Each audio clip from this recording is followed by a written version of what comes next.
So the next step is to write an outro, okay? And this is really simple, right? But outros and call to actions are super duper important because once you've retained all of the attention from the viewer, the next step is to prompt them at the end of the video to take an action that you want to take. If you get all this attention and you don't direct it to what you want them to do, what's the point? So as a rule of thumb, don't use like and subscribe, okay? If the content is valuable enough, the viewers will like and subscribe on their own. So the 3 types of call to actions that I like to use is you can do a call to action to another video, you can do a call to action to a lead magnet, or you can do a call to action to your offer, right? To a lead magnet, we didn't really talk as much about, but let's talk about it right now. So in terms of where you can position your call to actions, there is a 2-minute mark, right? Your AVD and at the end of the video. Okay. The reason that we pitch at the 2-minute mark is because it's at the very start of the video. And if you wait to pitch all the way at the end of your video, right, people won't usually wait all the way to the end of the video, right? You'll usually have like an 80-90% drop off of people by the end of your 10 to 15 minute video,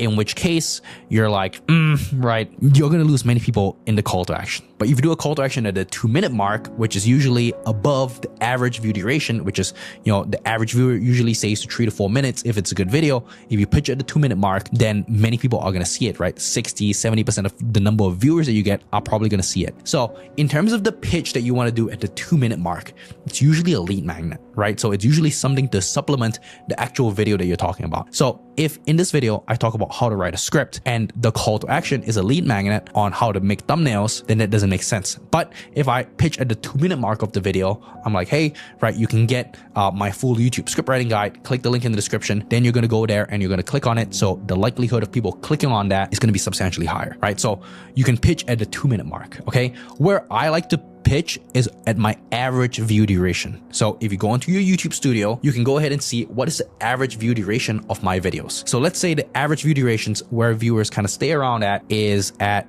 the 3-minute mark. So then I'm going to do a pitch at the 3-minute mark, because then that means the majority of my viewers or my average viewer would get to the 3-minute mark and then they would see my pitch and then they would take an action from there, right? And that way, you don't have to position it too early and you can position it exactly at your average view duration or at the end of the video, right? The last one is you can do a call to action at the end of the video, and that's usually to a call to action to another video or to your offer. So these are the 3 types of call to actions or the 3 places that you can place your call to actions. So let's talk about how to write a call to action to another video, right? So any call to action that you do, or, whether it's the AVD or at the end of the video, you always follow the same framework. It's hook, curiosity, action. Hook, curiosity, action. Okay, so an example call to action to another video will be, hey, so that's exactly how you can send 1,000 cold emails every single day on autopilot, right? It's a hook, but there's something I didn't tell you at the start of the video. So once again, you hook them in, kind of like what you do with the open loops. You have curiosity. It's, hey, everything I just told you is completely useless if you don't know how to use it to make money for your business. And action is like, click on this video if you want to learn how to get clients with cold email in 2024, and I'll see you in the next one. Okay, so something as simple as that. It's just your hook, curiosity, action, right? You can steal this exact hook,